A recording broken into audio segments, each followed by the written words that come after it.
Tu as décidé de te lancer en e-commerce avec Google Ads et tu ne sais pas pourquoi tu es rentable. En tout cas, une chose est sûre, à la fin de la journée, tu n'as pas pris de bénéfices ou alors soit tu as pris très peu de bénéfices, mais en tout cas pas assez pour vivre de ton activité de e-commerce. Et c'est simplement parce que tu n'as pas respecté les codes et les stratégies à mettre en place sur ton site ou alors que tu as un problème au niveau de ton trafic. Et donc cette vidéo n'est pas par rapport au trafic Google Ads en termes d'optimisation, en termes de stratégie publicitaire. La vidéo est basée uniquement sur la partie site internet. Et donc cette vidéo est comme une version différente de la vidéo visite mais pas de vente, où je t'expliquais dans cette vidéo exactement les codes d'une boutique qui n'était pas rentable, une boutique qui est à succès, et ensuite on avait également fait une étude de cas et avant ça je t'avais expliqué exactement comment transformer tes visiteurs en clients. Mais ça ne veut pas dire que si tu as résolu donc tes problèmes, imaginons, cette vidéo t'a aidé, génial. Mais tu n'arrives toujours pas à réellement être bien rentable. Et être rentable, ça concerne beaucoup de choses. C'est pas seulement ta page produit, c'est peut-être des offres, c'est peut-être des produits supplémentaires. C'est plein de choses qui vont faire que ça plus ça plus ça. Et tu deviens rentable et tu deviens même très rentable. Et c'est donc l'objectif de cette vidéo, te lister tous les points pour lesquels tu devrais te concentrer pour augmenter ta rentabilité, pour être sûr que tu sois rentable et qu'à la fin de ta journée, tu ne te retrouves pas avec une ou deux ventes ou alors quelques ventes, mais finalement pas réellement rentable et en tout cas pas assez. Quand je dis pas assez, c'est que tu n'es pas à 100 € par jour, tu n'es pas à 200 € par jour, tu n'es pas à 300 € par jour, etc., etc. Donc regarde bien cette vidéo jusqu'à la fin, prends des notes et ensuite à la fin de la vidéo, surtout, va voir sur ton site et fais en sorte à la fin de la vidéo de vraiment regarder ton site et de passer en revue point par point pour être sûr que tu respectes les codes ou non et donc de possiblement améliorer ton site internet et donc de devenir rentable. On se retrouve directement sur le document de pourquoi tu n'es pas rentable partie 1. Donc il y a deux parties simplement parce qu'il y a 10 points qu'on va passer en revue. Donc le point numéro 1, la qualité de tes visiteurs. Donc tu n'es peut-être pas rentable simplement parce que les personnes qui sont sur ton site ne sont pas assez qualifiées. Tout dépend quelle stratégie de campagne tu utilises, tout dépend quel produit tu vends, mais dans tous les cas, tu dois vraiment pouvoir analyser exactement est-ce que l'avatar client que je recherche, le site, je l'ai fait en fonction de cet avatar client, est-ce que c'est bien cet avatar client-là qui clique sur mes publicités? Tu vas pouvoir par exemple analyser est-ce que les personnes qui recherchent son produit sont plus des personnes âgées, plus des personnes qui ont une famille maintenant. Et donc à la limite, faire des designs qui sont plus autour de la famille, un copywriting autour de la famille. Par exemple, tu vends une table, tu vends une table et tu parles de l'aspect de sécurité avec des bords qui sont arrondis, par exemple. Et donc, c'est très bien pour les enfants, etc. Donc, connais ton avatar et fais en sorte que la qualité de tes visiteurs soit exactement la personne qui a envie de commander à l'instant T. Et donc, pour ça, c'est totalement possible puisque tu peux analyser les requêtes de tes utilisateurs et tu peux également exclure certains mots-clés, changer les paramètres de ta campagne. Donc, tu vas pouvoir améliorer la qualité de tes visiteurs. Et ça, c'est la première chose que tu dois faire, t'assurer de la qualité de tes visiteurs. Maintenant, là, on passe directement au site internet. Donc, je voulais te faire un rappel au niveau de la qualité des visiteurs. Donc, le manque de confiance. Chaque transaction est réalisée autour de la confiance. Par exemple, si tu décides de cliquer sur le lien en description et de prendre un appel avec moi et qu'on travaille ensemble, c'est parce que tu me fais confiance dans mes compétences, dans les résultats que j'ai eus, et tu sais que derrière, je ne vais pas te laisser tomber, et tu sais que derrière, tu vas pouvoir avoir des résultats. Et parce que tu me fais confiance, alors tu vas décider de travailler avec moi. Si tu ne me fais pas confiance, jamais tu vas travailler avec moi. Et la même chose, un client, lorsqu'il découvre ton site internet, il ne découvre pas une personne, il découvre un site. Et comment est-ce que tu peux lui donner le maximum de confiance? En rajoutant des badges, en rajoutant des garanties, comme quoi la personne, elle va pouvoir renvoyer son produit. Avec des garanties comme quoi vous pouvez essayer le matelas pendant 100 nuits et le renvoyer. Par exemple, c'est des garanties que j'ai vues sur différents sites. Ajouter des logos de moyens de paiement. Et par exemple, proposer différents moyens de paiement qui permettent de rassurer le client. Également, le manque de confiance peut être résolu avec des témoignages. Donc des témoignages clients, que ce soit des avis clients écrits ou même peut-être des vidéos. Donc des vidéos qui ont été réalisées par des personnes et qui parlent du produit. Donc tu vas devoir faire un script, expliquer à la personne comment faire la vidéo pour améliorer la confiance sur ton site internet. Et la confiance, c'est très important puisque une fois que la personne n'a pas confiance, par exemple avec des offres promotionnelles exorbitantes avec des moins 80%, ou alors des résultats promis qui sont juste trop gros et la personne n'a pas confiance, elle se dit attends, si déjà là il me promet ça et ça me paraît très bizarre, qu'est-ce que ça va donner au niveau de la livraison? Est-ce que je vais réellement recevoir mon produit? Une fois que la personne a le doute, elle ne commandera pas. Donc très important de travailler sur la confiance de ton site. Et donc quand je parle de mais tu n'es pas rentable, bah oui, tu pourrais être plus rentable si tu aurais beaucoup plus de confiance sur ton site et donc par exemple tu aurais peut-être une vente de plus par jour qui te fait gagner 20% de plus. Tu passes peut-être de 100 euros de vente de bénéfices à 180 euros parce que tu as vendu une grosse vente et peut-être que tu n'avais pas des grosses ventes parce que la personne n'avait pas assez confiance par exemple. Encore une fois, tout dépend de ton produit. Mais tu as compris l'idée de comment améliorer la confiance. Point numéro 3, les photos professionnelles. Pourquoi les photos professionnelles? Simplement parce que ça permet de projeter la personne dans l'utilisation du produit. Quand j'ai acheté ces lampes, je les ai vues. Je les ai vues en vidéo. D'ailleurs, peut-être que je vais parler donc, dans les 10 points des vidéos. Mais dans tous les cas, ça revient en contenu. Ça revient en contenu et j'ai vu les lampes en photo. J'ai vu qu'en photo, elles étaient professionnelles. J'ai vu que j'avais l'impression que c'était des vrais pieds. C'était pas juste des pieds en plastique chinois. J'ai vu que ça avait l'air d'être des pieds en métal et donc du coup de la bonne qualité. Et ça, je l'ai vu de par la photo. Si la photo est pixelisée, si j'ai qu'une seule photo, je peux pas me projeter dans l'utilisation. Et donc, c'est beaucoup plus dur pour moi de me projeter dans l'achat. Et donc, d'avoir moins de ventes et donc de pas être rentable. Donc, photos professionnelles, très important. Comment est-ce que tu peux les faire? Tu peux les faire avec Canva, tu peux les faire par toi-même, tu peux récupérer certaines images et ensuite créer tes propres images. Tu as plein de possibilités pour avoir des photos professionnelles et également te démarquer de la concurrence. Parce que si tu n'as pas des photos comme tout le monde, tu deviens unique et donc la concurrence est beaucoup plus faible pour toi. Point numéro 4, pas assez d'urgence. Ça revient un peu au niveau des offres marketing, mais dans tous les cas, c'est toujours important de mettre des offres promotionnelles, expliquer pourquoi elles sont là. Comme ça, la personne se dit « Ah ok, peut-être que ça va bientôt se terminer ». Des fois, j'ai des personnes qui me posent des questions sur le chat en ligne. Elles me demandent simplement « Jusqu'à quand en fait l'offre promotionnelle ?» Et là, je mets encore plus d'urgence, j'explique « J'ai pas encore les informations, mais j'ai entendu dire que ça va se terminer très prochainement, etc. etc. » Donc, mettre de l'urgence, expliquer que les quantités sont faibles, peut-être mettre des avis comme quoi par exemple, imaginons, lorsque tu fais un témoignage client. Tu fais un témoignage client et tu peux par exemple demander à cette personne-là, quand elle va faire son témoignage, d'expliquer que en fait, les stocks étaient assez limités. Et la personne va dire voilà, j'ai attendu quelques semaines pour réussir à commander mon produit, j'étais super content de l'avoir reçu. Bam! Ça rajoute de l'urgence par exemple. Ou alors, différentes variantes et certaines variantes ou certains produits qu'on les met en rupture de stock. Et ça met un peu plus d'urgence. Point numéro 5. Contenu visuel faible. Ça revient un petit peu au fait de ce que j'ai expliqué avec les photos professionnelles, mais là c'est plus par rapport à la page produit et du site en général. Faible, pour moi, c'est genre des photos que tu as récupérées juste d'AliExpress. Des photos que tu as récupérées ci et là. Et le problème, c'est que tu n'as pas ton image de marque avec tes couleurs. Tu ne peux pas projeter la personne dans l'utilisation du produit. Tu ne peux pas vraiment cibler ton avatar client. Et donc, du coup, tu te retrouves à pas avoir autant de ventes parce que les personnes ne se sentent pas réellement concernées. Elles ne sont pas vraiment captivées par tout ça. Elles ne sont pas réellement marquées.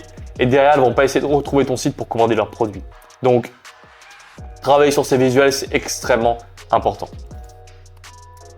On passe à la partie 2 de pourquoi tu n'es pas rentable. Maintenant, le point numéro 6. Tu ne connais pas ton avatar client. C'est ce que j'expliquais. Ton avatar client, c'est très important de le savoir. Donc, n'importe quel produit que tu vends, tu dois connaître ton avatar client.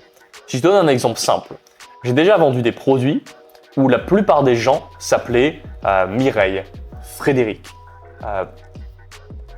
on va dire Michael, Henri, Claude.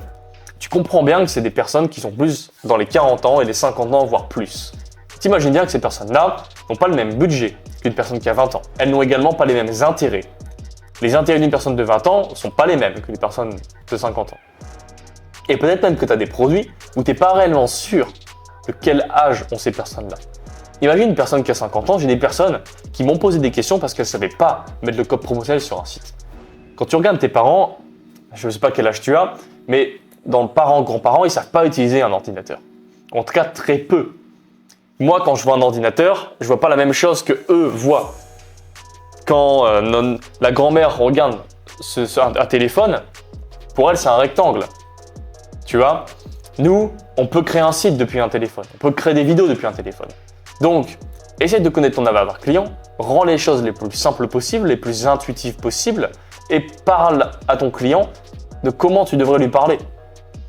C'est très important de parler et d'adapter ton copywriting en fonction de la personne. Si c'est un produit pour les bébés, fais en sorte de parler aux mamans et de les rassurer pour la sécurité de leur enfant, par exemple. Point numéro 7. Vendre produit supplémentaire. Pourquoi vendre un produit supplémentaire? Pourquoi? Tu augmentes ta rentabilité. Imagine si demain tu vends un produit à 20 euros, ce qui est très faible, mais sauf que derrière tu arrives à vendre un produit à 50 euros. Et bien au final, tu es rentable du coup. Peut-être que tu vas être rentable sur un certain produit, mais tu vas être très rentable sur ce produit-là. Alors fais en sorte à la limite de faire plus de publicité sur ce produit-là. Ou alors, fais en sorte, parce que peut-être que c'est un produit qui est complémentaire, et que toutes les personnes, peut-être que c'est plus simple d'avoir des clients de ce produit-là, et peut-être qu'ensuite eux, ils ont envie d'acheter ce produit-là. Ou peut-être que c'est plus simple d'avoir des ventes pour ce produit qui est plus cher, et ces personnes-là de leur proposer ce produit complémentaire qui est moins cher. Par exemple, tu vends un produit à 90 euros, tu en as un autre à 15 euros que tu achètes peut-être 3 euros, et tu as 50% des gens qui prennent ce produit-là. Et donc tu te retrouves à gagner à chaque fois environ 10 euros de plus par commande. Ce qui est génial. Donc ça serait vraiment dommage de ne pas vendre un produit supplémentaire alors que ça ne te coûte rien. Essaye de réfléchir à ça pour augmenter ta rentabilité. Point numéro 8. Google Ads qui coûte cher. On connaît cette sensation de punaise, tu dépenses en publicité, quoi. Tu dépenses en publicité à la fin de la journée, t'es pas rentable parce qu'en fait tu as dépensé, par exemple imaginons, tu as un coût maximal de publicité à dépenser pour avoir une vente. Je sais que sur un produit, par exemple, si je dépense 40 euros, plus de 40 euros, je vais juste pas être rentable. Donc je dois dépenser genre 20-25 euros sur ce produit-là, en pub max, sinon je vais pas être rentable.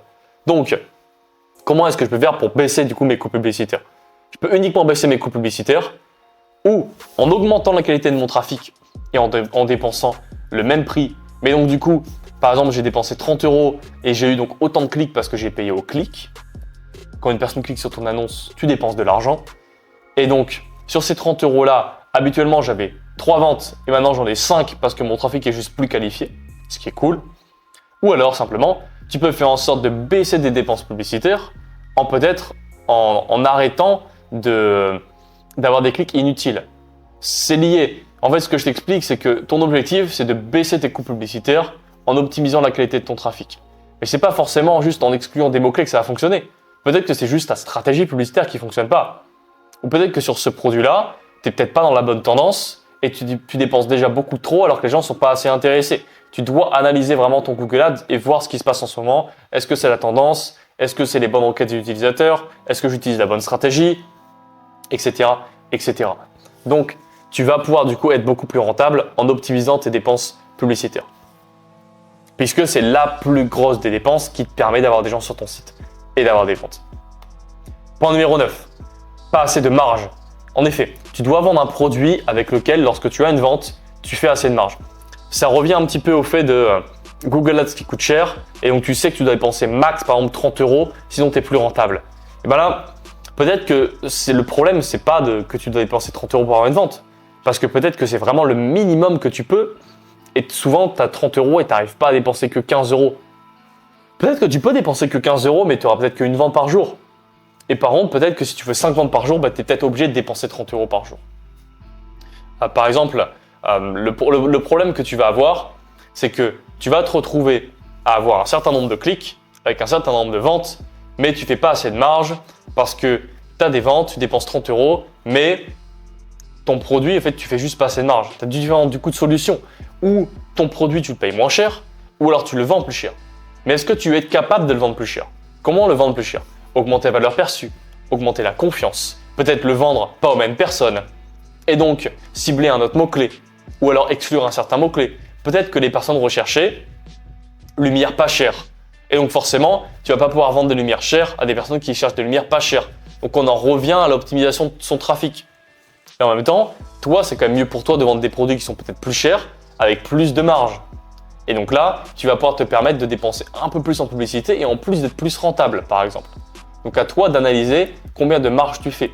Généralement, le mieux, c'est un minimum de 30, 40 euros, voire 50 euros sur la marge de ton produit. Bien sûr, tout dépend quel est le prix de vente de ton produit. Mais si tu es sur un produit qui est à 40 euros, c'est mieux de le payer 10 euros max.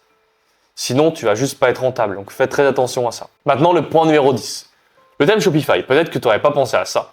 Mais si tu es débutant, tu as dû te rendre compte que le thème classique n'est pas aussi bien que tes concurrents.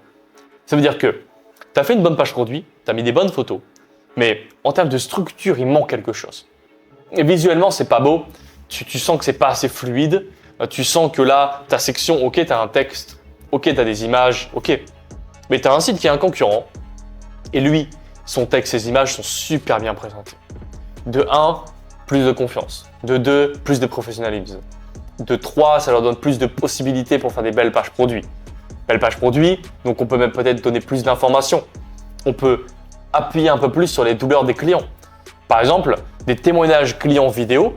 Et par exemple, un site a peut-être une section, comme moi j'ai sur mon site, où j'ai une section qui est personnalisée et qui va montrer du coup, va mettre en avant ces témoignages. Si toi tu les mets en mode un peu au hasard sur ta page produit, parce que tu n'as pas de section, du coup tu vas être limité. Donc, je te déconseille quand même de payer un thème Shopify. C'est assez cher. Il y a différentes solutions avec du code, etc. Dans le cas où tu souhaites faire cette amélioration-là au niveau de ton thème Shopify, tu peux également m'envoyer un message. D'autant plus avec le lien en description et on va voir ce qu'on peut faire. Mais il y a toujours des solutions pour améliorer ton thème Shopify, d'autant plus que lorsque ton produit fonctionne, tu dois être capable de pouvoir améliorer ton site et améliorer ton thème Shopify. Tu peux très bien passer de un peu rentable à beaucoup rentable, simplement parce que du coup, visuellement, sur téléphone et sur PC, ton site est beaucoup mieux présenté, il met beaucoup mieux en valeur ton produit, il met beaucoup mieux en valeur les points positifs de ton produit et donc c'est beaucoup plus facile de le vendre. Donc on vient de terminer le document que j'ai réalisé sur les 10 points qui sont pour moi les plus importants pour devenir rentable. Pourquoi est-ce que tu n'es pas rentable? Voilà, je t'ai tout expliqué.